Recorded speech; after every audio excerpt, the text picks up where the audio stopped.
Hi guys, মই অন্য এটা মিনি ব্লগলৈ আপোনালোকক স্বাগতম জনাইছোঁ। আজি আমি গোটেইকেইজনী চাইকেল মাৰি গৈ আছিলোঁ সন্যাসী মন্দিৰলৈ। আমি চাইকেল মাৰি 35 কিলোমিটাৰ গৈ আছোঁ ৰ'দে ৰ'দে। ভিডিঅ'টো আপোনালোকক ষ্টাৰ্ট কৰি দিছোঁ, আপোনালোকে চাই থাকিব আৰু কেনেকুৱা হয় কি হয়। এয়া মোৰ লগত আহি আছে যে দেখিবলৈ পাইছে, এয়া জুৰি, এয়া আমাৰ জানমণি আৰু এয়া আমাৰ পাছত দেখিন থকা সেইগৰাকী হৈছে মুন্নি আৰু এগৰাকী আছে, তাই মামাকৰ ঘৰত সোমাইছিল আৰু আমি পিছত তাইক লগ পাই গ'লোঁ। আৰু এতিয়া আমি গোটেইকেইজনী গৈ আছোঁ চাইকেলত ধুনীয়াকৈ আৰু ৰ'দত।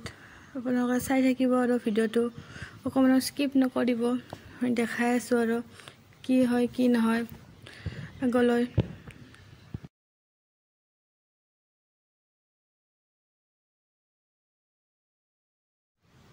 এতিয়া আমি ৰাস্তাত লগৰজনীক লগ পালোঁ আৰু কুকিক। এতিয়া আমি গোটেই 5জনী আৰু লগ হৈ মন্দিৰত গ'লোঁ, মন্দিৰৰ ভিতৰত সেৱা কৰিলোঁ।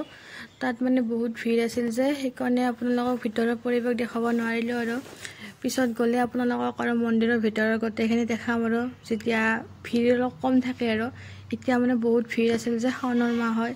আপোনালোকক আৰু নেক্সট কেতিয়াবা গ'লে দেখাই দিম মন্দিৰটোৰ ভিতৰৰ ভাগ।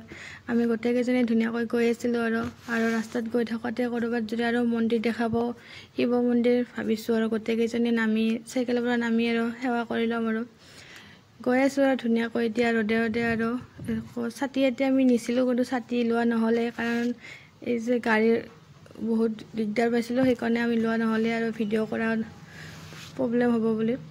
এতিয়া ভিডিঅ'বোৰ বনাই আছোঁ, কেনেকুৱা পায় আৰু জনাব আৰু লাইক কমেণ্ট শ্বেয়াৰ ছাবস্ক্ৰাইব গোটেই কৰি দিব আৰু আগলৈ নতুন নতুন ভিডিঅ' পাবলৈ। আৰু আজিলৈ আহিছোঁ, নতুন নতুন ভিডিঅ'ত লগ পাম, বাই বাই।